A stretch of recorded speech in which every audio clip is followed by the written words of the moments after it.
There. Right. So good evening and welcome. This is the first ferment I'm doing for this year and from a new setting. Before I was in Ireland and we moved to Greece for a year with my family. So this is Mom's kitchen. Yay. Welcome. So we're going to be here for about 45 to 50 minutes and we should have a ferment. And we'll make it together and I'll explain things as we go along. First of all, let me say that I'm a health and nutrition coach and I use ferments with my clients to help with blood pressure and blood sugar problems. So it just, by making the gut healthier, we're making it easier for the body to manage sugars and we're making it easier for the blood pressure to stay normalized.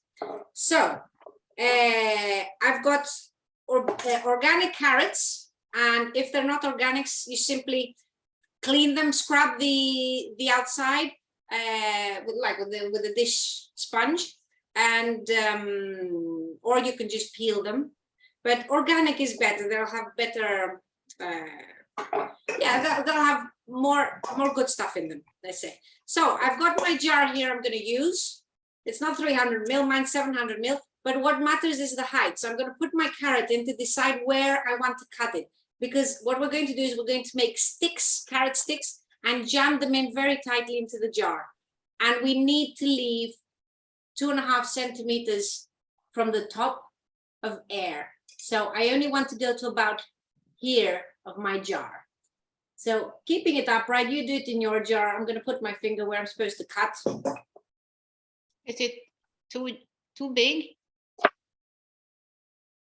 It's not, but is it a jar that has an elastic band to seal it? Yeah, I have that. Yes. Oh, you've got the proper fermenting stuff. Perfect. Is it too big? Do you have any carrots that long? Okay.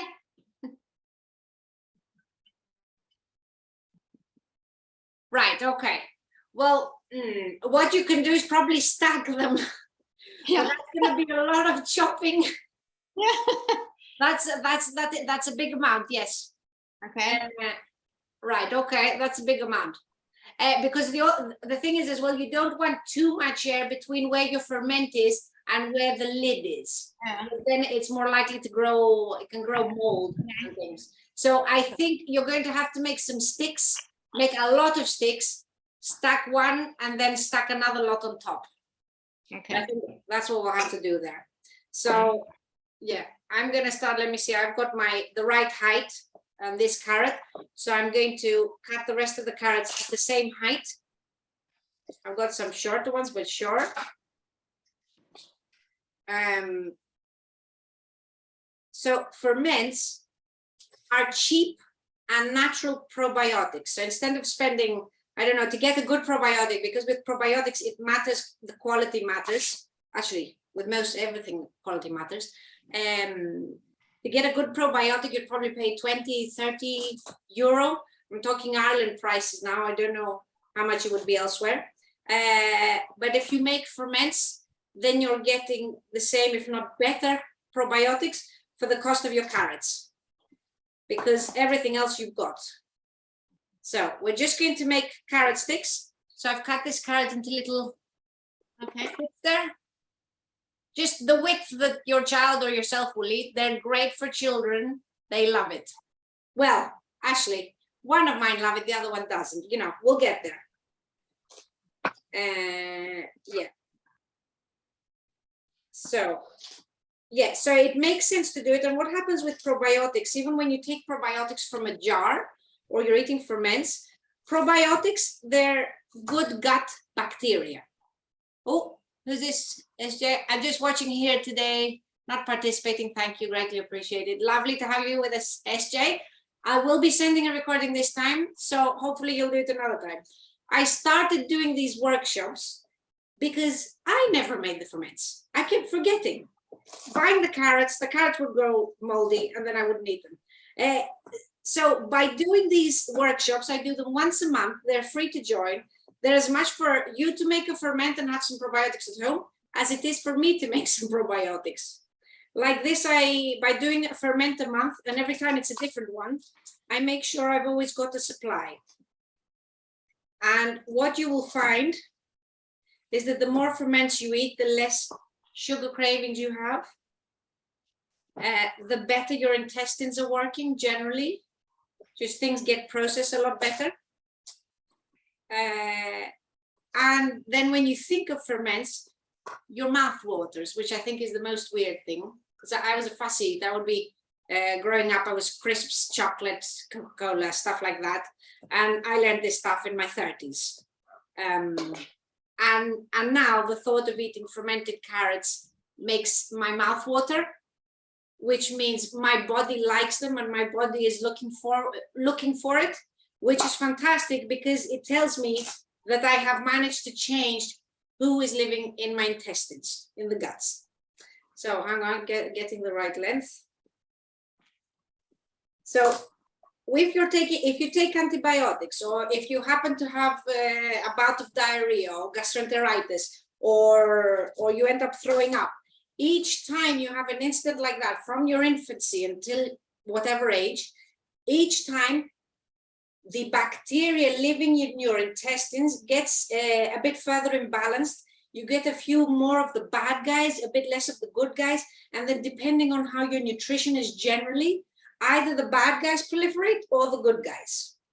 So probiotics are necessary.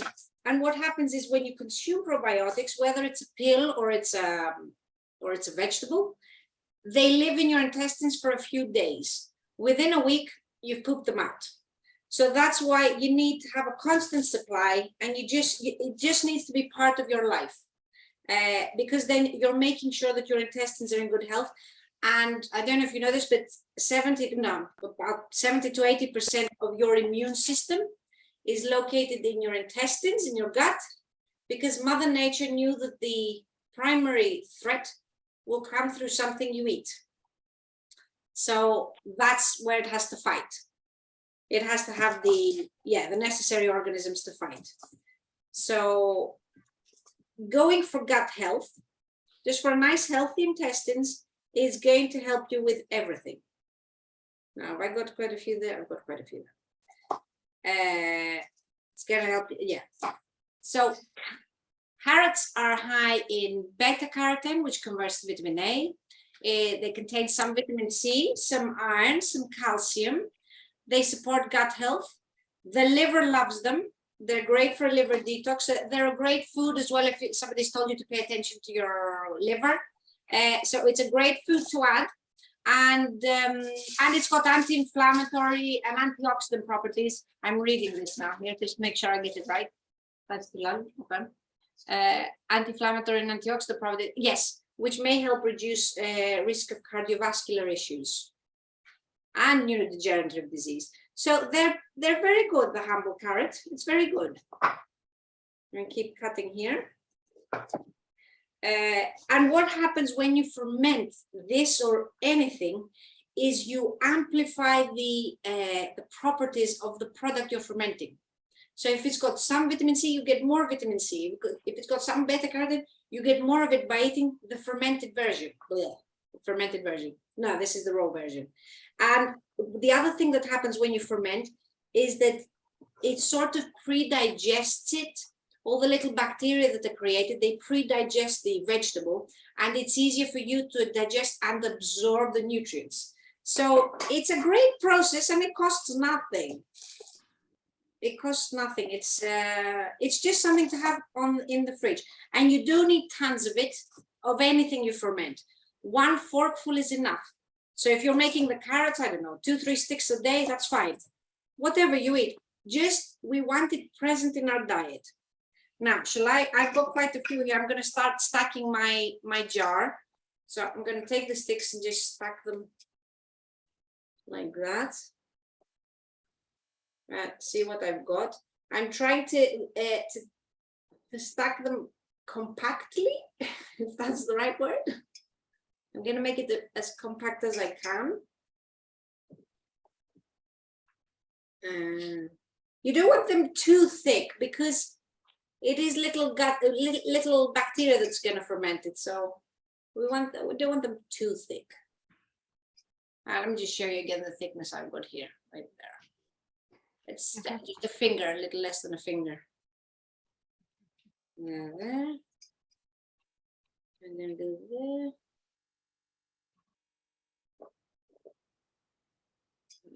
there.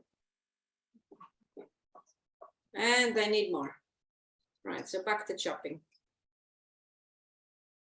Yeah, you see, I've got space there. I need to fill that in a bit. We want it compact because it's going to weigh it down. Let me see that. Oh, I need one to cut the height now.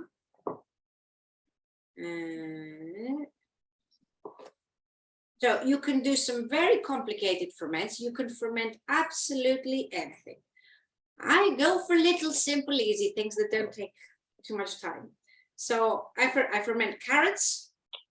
Next month, I think I'm going to make a salsa, which is it's a really bubbly, really live ferment. It's incredible taste. I mean, it's an explosion of taste in the mouth. So that would be interesting. I ferment cabbage, red cabbage and white cabbage, and beetroot and garlic. If you ferment garlic, you can keep it in the fridge for a year, ready to eat, and you can just eat it. Another great one. Right, let me see this, if that's going to be enough. There we go.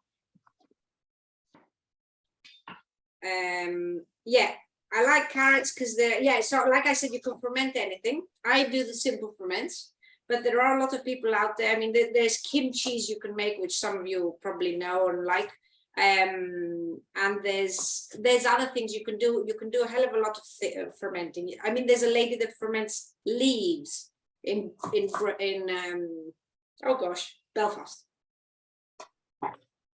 So she's a nice lady. If anybody's interested, I'll let you know.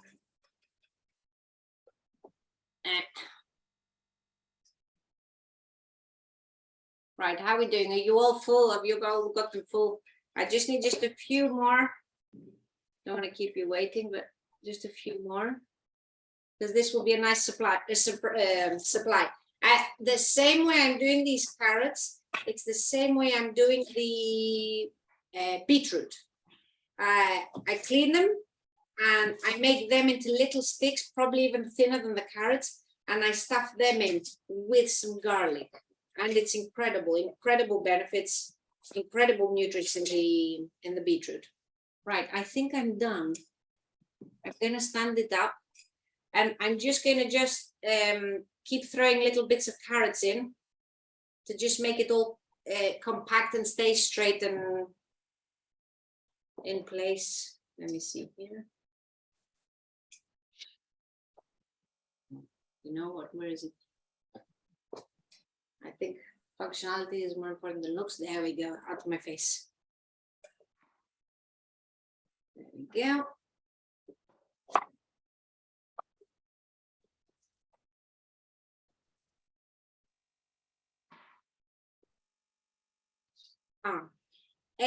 I did say, I would say when to not use ferments. Vegetables are probably one of the safest ferments. You can use it with any condition. Oh, somebody, let Michelle in. You can use them with any condition, but if you have histamine intolerance, there you need to be careful. There you need to, you need to see how you go, if you can take it okay. In fact, you probably shouldn't even try there. You should address the histamine issue before you go for ferments. But for anything else, vegetable ferments are pretty safe. Now it's full. Hello, good evening, Michelle. We're just going on here. I have done that. You've done it. Oh, let me see. Oh, brilliant. And you've gone to the top. Fantastic. Okay, great. Okay. You had lots of carrots then. Fantastic. Right. So I've made it quite compact. I'm just gonna yes, that's it. Right. It's quite compact. They're standing upright. And now you can flavor it if you want. Oh, Marie, sorry, let somebody else in. There we go. you can flavor this. It can be just the carrots, and that's fine. Or you can add extra nutrition by putting something like ginger slices, if you have them. Or what have you got? What's Lotta got? Garlic. Garlic. Yeah. Garlic, nice. Yes, that's the one I'm going to go for. That's the most. No, ginger. Ginger. Ginger. Very nice. Very nice, anti-inflammatory, very good. And or garlic. I'm going to make this one with garlic. So what we're going to do, let me just see that she's in. Good evening, Marie. We've already started chopping here. Hi. Hi. Is this Marie from Ireland? No, worry. No, Liverpool. Oh, Liverpool, right? Hello, Yeah. hello, Liverpool, hello. Hi. Lovely. I'm just going to watch it. I'm baby duties now, so anti duties. Oh yes, yes. No, he wouldn't let you. He wouldn't let you do it. Yeah. Yes. No, She waving. I will send the recording out, but just to tell you where we are now, we've chopped our carrot sticks and we've Yeah. packed them very tightly into the jar. And we change Brilliant. the height of the carrot sticks depending on the jar we had. So Okay. How much do you leave a gap? Do you What? leave a gap? How much gap do you leave? About 2.5 centimeters. Okay. Thank you. We want this space. Yeah. So we went up to the top of the jar. Okay. Thank you. And you can just leave it at that and then put the brine in that we're going to make, or you can flavor it. And garlic or ginger are very good ideas. I'm going to do garlic for this jar, and possibly when we're offline, I might do another batch with ginger, because then it just means that you're getting the qualities of the carrot, and you're getting the qualities of the whatever you've added in for flavor. So Okay. got this lovely garlic, and we're going to cut it in little slivers because you want to stick them through any gaps. So very thin. You could do 1 or 2 garlics, whatever you want. Yeah. There we go. Where am I? There we go. So I've made little sticks like this. And I'm just going to put them in everywhere, all around. You could put them in first, but then I think they just stay at the bottom and you're just stomping them with carrots, which is fine. But I prefer the artistic, just sticking them in the little gaps. And it gives it a nice little garlicky tang. And if the children eat it, yay. But it's more, I like it because garlic really helps with blood pressure. So it's a good one. And everything actually. Right, I'm going to put a bit more in, and then we're going to move to the brine.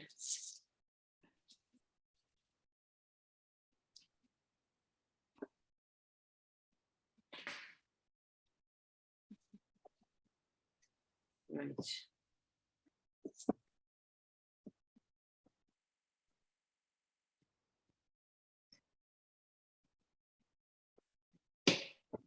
Right, there we go.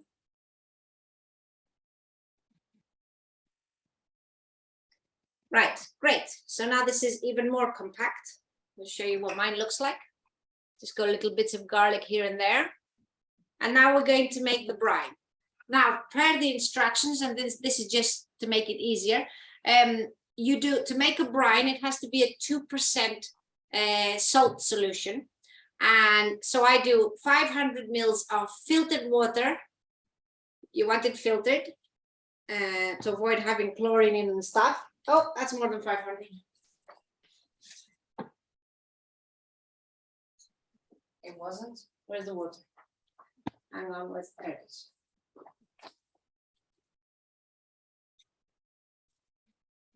Any questions, feel free to write in the chat, or feel free to just ask.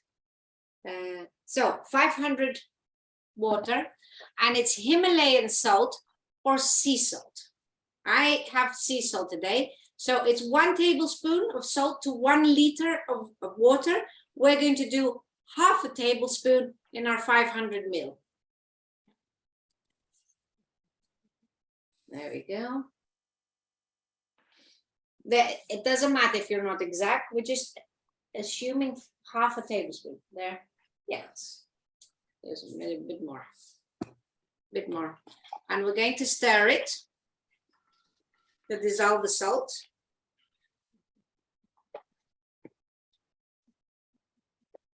And the salt's what's going to allow the process to begin. Let me see. Okay, that's dissolved. Right, turn it around, and we're just going to pour this over the carrots.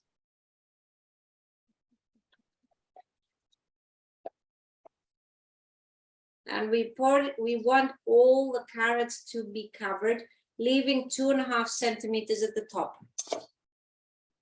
So anything that sticks up, I'm going to cut it. We want it all under the liquid.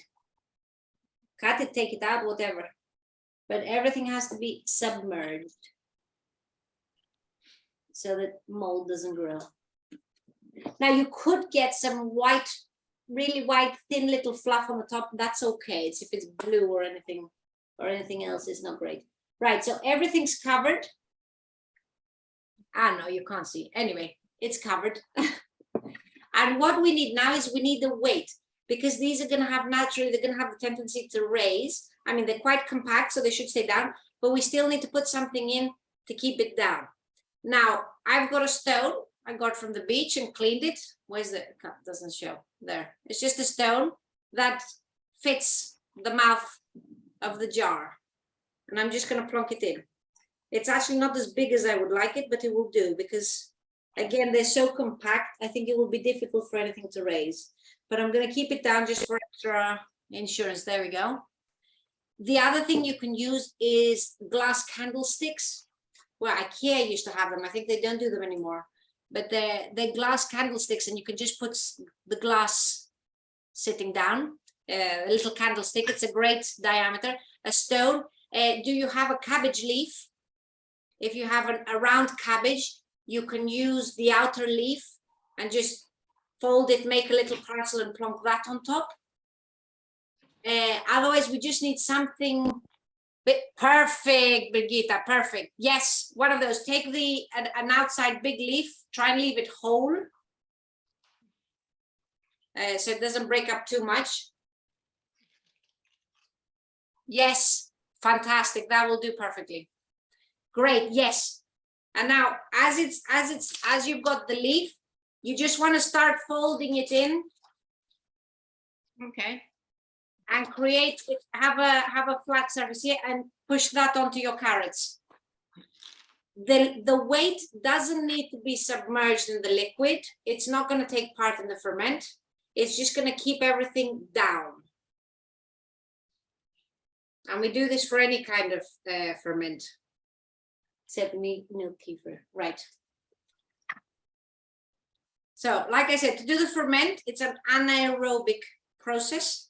So you want a sealed jar. It doesn't usually work if you've got a plain jar and you just try and seal it with whatever tricks. It has to be one of these safety jars, whatever they're called. Kilner jars is how I know them. IKEA has them, which is great. But yes, it's one of these jars with the safety lid. So once you've done that, it's done. Everybody got a weight on? Yeah, great, okay. I'm assuming Lotta is getting a weight or something. Maybe she's gone out for stone. Oh, no, you're going to, oh, okay, perfect. What's this? Oh, perfect, lovely. Yeah, we just want, something solid to sit on top. And then we close the jar. And this is a fermented carrot. Now, what we do, or what I do, because otherwise you forget, is I have little labels. And I write on, well, obviously it's carrots, but still I write carrots. And I write today's date. And I write 26 of the 10th. And now we need 2 more dates. So I'm going to do carrots, 26 of the 10th. This is when I put them in. Now, in 5 days, we want to burp it. 5 days will bring us to the 31st. So I'm going to write burp on the 31st of October. So I'm going to do that. And then these are going to be ready in 2 weeks from now. And the date will be, give me a minute. Today's 26th, 2nd, 9th. So these need 2 weeks to be fermented. So these will be ready on the 9th of November.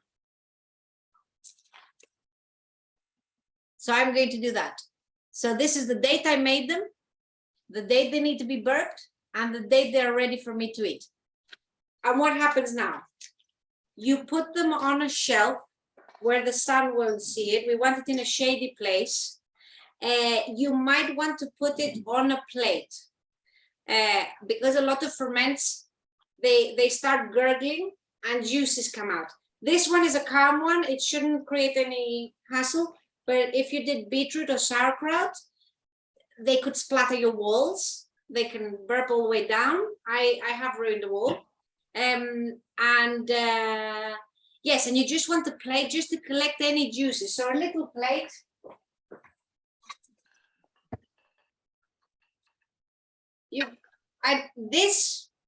And now this is going to sit in the pantry on a shelf. Yes, perfect, Brigitte. Lovely, fantastic. So this sits on a shelf in the pantry, somewhere where the sun won't see it, and somewhere where you won't forget it. And in 5 days, in three days, you might see some movement. What you can do when it's in the pantry, you can just swivel it to see, and you should see a few little bubbles coming up. If you don't, leave it. Day 5, check it again. You should see a few burps, a few bubbles coming up, and then you can just burp it. And burping a ferment is literally giving it a bit of air. So you just lift this just a bit, let the air out and close it. No more than that. That's a burp. And that's needed there 5 days. It shouldn't be needed again. But you can see, and I just go past it and I just do this a bit just to see the bubbles. It's very satisfying because you know that's little bacteria doing stuff, chewing, and the bubbles is what's left over, but it means that the water is getting richer and richer with bacteria and with good, with probiotics and with good prebiotics for the intestine. So it's very satisfying. You leave it in the pantry, and in 2 weeks, you can take it out, taste it. It should be crunchy, should be salty, a little bit salty, and and fresh. It tastes very fresh. And then it goes in the fridge. And then you've got it for 6 months in the fridge that you can eat it.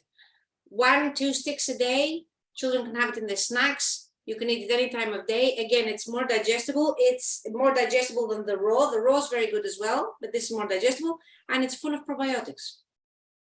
And that concludes the preparation of the carrots. And you will get the recipe, which includes the information, a bit of the information we talked about the carrots, and you will get the video of this. And that's it. And I don't know if you have any questions, anything you would like to ask. It's crystal clear, Emily. Crystal clear. Perfect. Great stuff. So that's all from me. And look at that. I did it in 35 minutes, even better. I just wondered, is there an optimal time to eat it when it's most healthiest? Once it's fermented in 2 weeks, anytime from that up until the 6 months, you can eat it. Now, the longer you leave something to ferment, like if you left it for 3 weeks, it would probably have even more probiotics. And then when you put it in the fridge, the fermentation continues, but at a much slower pace. It hibernates. It's too cold for them to do their business, but they do a little bit. So no, once the 2 weeks have passed, you can eat it as much as you want. It will get cloudy, by the way. Yeah, so don't be worried. I don't think it's gone off. And the way to know if ferment has gone off, if it's not good, it's when you eat it, you won't like it. You won't like it, even if it's a new taste. If it's gone bad, your gut body's going to say no. that's not right. So you'll know. So just trust how you feel with it. Yeah, and hopefully you'll notice that the more you're eating, the more the idea of eating it is making your mouth water. And when your mouth waters, more digestive juices concentrate in your intestines, and they're getting ready to eat and break down things and absorb things. So it's pretty cool. Would you advise us to reheat this, or is this to be eaten cold? Cold. Yeah. Cold. Now, if you Okay. heat it, you kill the bacteria. Okay. So, so once they're ready in 2 weeks, look, you could leave them on the shelf, but the flavor might start changing a bit faster.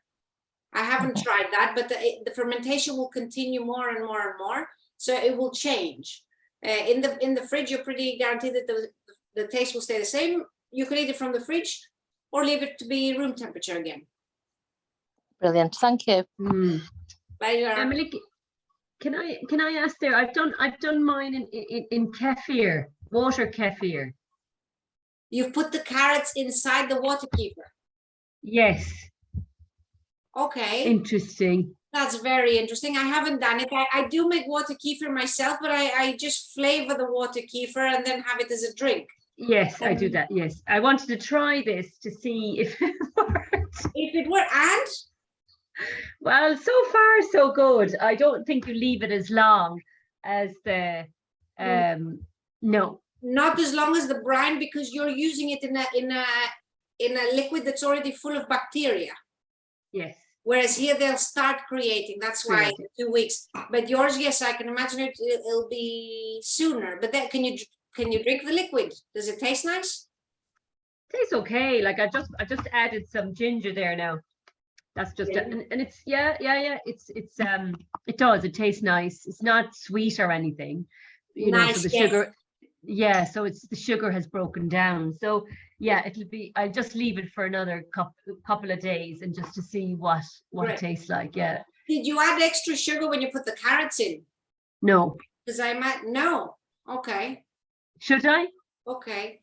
I'm just thinking now, because the water kefir grains, they eat the sugar, and when I put in something that doesn't have sugar, like what did I put in? I'm gone blank now. I would lemons. When I put lemon in, and I put I add a little bit. I have half a teaspoon of sugar to help them so that they're eating something. Oh, okay. So you're just continuously feeding them. Yes, I think with the carrots, put a bit of sugar in, whatever sugar you're feeding them. Put a bit of sugar so that the carrots so that they don't. The bacteria has something to eat, and it will also do the carrots in the process. Okay, I'll try that. I'll let you know how I get on. Brilliant. Yes, please do. That's very interesting. I think I might try it myself now. Yeah.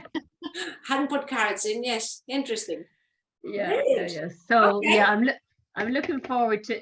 I mean, I've done that before, but I'm going to do it again there now over the next couple of days. Yeah. Nice. How long have you been doing the water kefir?